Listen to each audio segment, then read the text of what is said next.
지방에 아파트 가지고 있는 분들 지금 이거 한 번은 들어야 해. 건설주 들고 있는 분들도 수도권 아파트 가진 분들도 마찬가지야. 지금 시장에서 세 가지 이야기가 동시에 돌아가고 있어. 건설사가 무너지고 있고 집값은 지역마다 방향이 완전히 다르게 갈리고 있고 근데 건설주는 오히려 올랐어.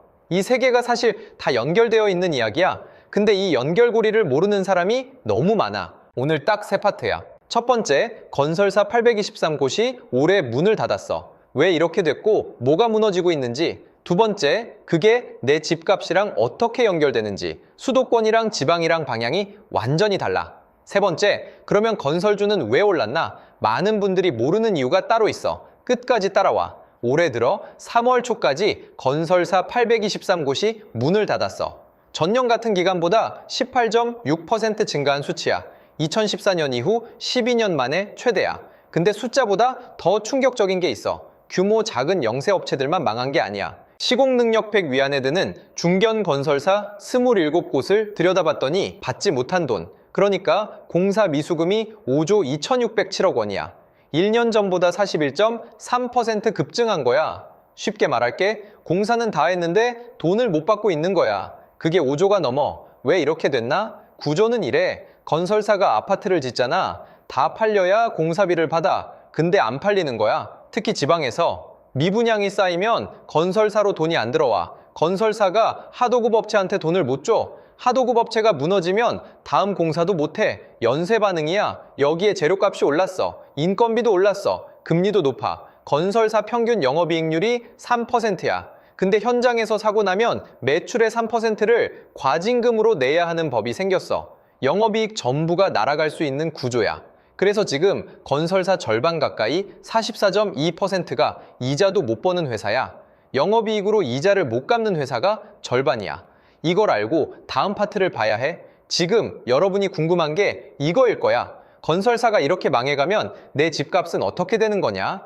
여기서 머니카페가 직접 말할게. 수도권이랑 지방, 방향이 완전히 반대야. 지방부터 먼저. 악성 미분양이라고 부르는 게 있어. 아파트를 다 지었는데도 안 팔린 거야. 2026년 2월 기준으로 이게 전국에 31,307가구야. 14년 만에 3만을 넘었어. 이 중에서 86.3%가 지방에 있어. 27,015가구야. 대구가 4,296가구로 가장 많고 경남 3,629, 경북 3,174, 부산 3,136 순이야. 이게 지방 집값에 뭘 의미하냐? 다 지은 집이 안 팔리고 있으면 신규 분양도 안 되고 건설사도 못 버티고 가격 방어가 안 돼. 2025년 지방 아파트 가격은 마이너스 1.25% 하락했어. 2026년 전망도 보합에서 소폭 하락이야. 전국 17개의 광역지역을 분석했더니 지난해 집값이 오른 곳이 딱 5개야. 서울, 경기, 울산, 세종, 전북. 나머지 12개 지역은 하락이야. 지방이랑 수도권 사이 집값 격차가 역사상 최고치를 기록하고 있어. 지방 아파트 들고 있는 분들한테 솔직하게 말할게. 지금 지방시장은 단기 반등을 기대하기 어려운 구조야. 그러면 수도권은 어때? 수도권이랑 서울은 방향이 달라. 오히려 반대야. 건설사 823곳이 폐업하면 어떻게 되냐? 새 집이 안 지어지는 거야. 서울 아파트 올해 입주 물량이 전년 대비 47.6% 줄어. 경기도도 43.2% 감소야. 쉽게 말하면 새 아파트가 절반도 안 들어오는 거야. 근데 서울로 들어오려는 수요는 그대로야. 결과는 뭐야? 있는 집이 더 귀해지는 거야. 2025년 서울 아파트 가격은 7.68% 올랐어. 수도권은 2.69%. 2026년 전망도. 서울은 5%, 수도권은 3% 상승이야. 부동산 전문가 10명한테 물었더니 10명 전원이 서울 상승을 예상했어. 근데 여기서 중요한 포인트 하나. 이 상승이 수요가 폭발해서 오르는 게 아니야. 팔 물건이 없어서 오르는 거야. 차이가 중요해. 공급 부족에 의한 상승은 변수에 취약해. 금리가 다시 오르거나 대출 규제가 강해지면 흔들릴 수 있어. 전문가들도 급등이 아니라 완만한 상승이라는 거야. 폭락은 없지만 폭등도 아닌 구간이야. 정리하면 이렇게 돼. 지방은 미분양이 쌓이는데 건설사까지 무너지면서 가격 하반기 열려 있어. 수도권은 건설사 폐업으로 공급이 줄어서 역설적으로 기존 아파트가 귀해지는 구조야. 같은 건설사 위기인데 집값 방향이 정반대야. 마지막 파트야. 그러면 건설주는 왜 올랐나? 건설사가 이렇게 힘드는데 주가가 올랐잖아. 이게 말이 되냐? 돼. 근데 이유를 알아야 해. 건설주 올린 건 국내 건설이 아니야. 해외야. 이달 초에 미국이랑 이란이 휴전 합의를 했어. 발표 직후 하루 만에 대우건설이 29.97% 급등했어. GS건설도 29.86%, 현대건설도 21% 뛰었어. 중동 전쟁이 끝나면 재건 수요가 터진다는 기대감이야.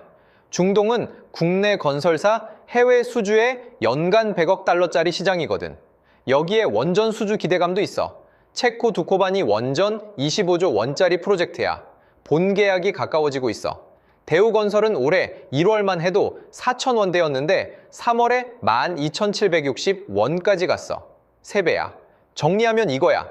지금 건설주 오른 건 국내 주택 사업에 베팅한 게 아니야. 중동 재건이랑 원전이라는 국내 상황이랑 완전히 다른 이야기에 베팅한 거야. 근데 여기서 여러분이 꼭 확인해야 할 게 있어. 이 상승이 기대감이야. 실적이 아니야. 대우건설은 2025년 영업손실이 8,154억 원이었어. 근데 주가는 3배가 됐어. 체코 원전 계약이 다시 밀리거나 중동 휴전이 깨지는 순간 이 기대감은 하루아침에 꺼져. 건설주 들고 있는 분들, 지금 들고 있는 게 뭔지 알아야 해. 해외 수주 비중이 높은 회사인지, 국내 주택 위주 회사인지, 같은 건설주라도 완전히 다른 방향이야. 정리할게. 하나, 건설사 823곳 폐업. 단순 불황이 아니야. 미분양이 쌓이고 돈이 안 돌고 연쇄 반응이 진행 중이야. 둘, 내 집값은 수도권이랑 지방이 완전히 달라. 지방은 악성 미분양 14년 만에 최대 하방 압력이 있어. 수도권은 건설사 폐업으로 역설적으로 공급이 줄어서 기존 아파트가 귀해지는 구조야. 셋, 건설주 상승은 국내가 아니라 해외야. 중동 재건이랑 원전 수주 기대감. 근데 기대감이 확정 실적이 되는지가 핵심 변수야. 오늘 영상 끝나고 딱 하나만 해봐. 지금 내가 들고 있는 게 지방 아파트면 그 지역 미분양 추이 한번 체크해봐. 건설주면 해외 수주 비중 한번 확인해봐. 숫자 보면 지금 뭘 들고 있는지 바로 알 수 있어.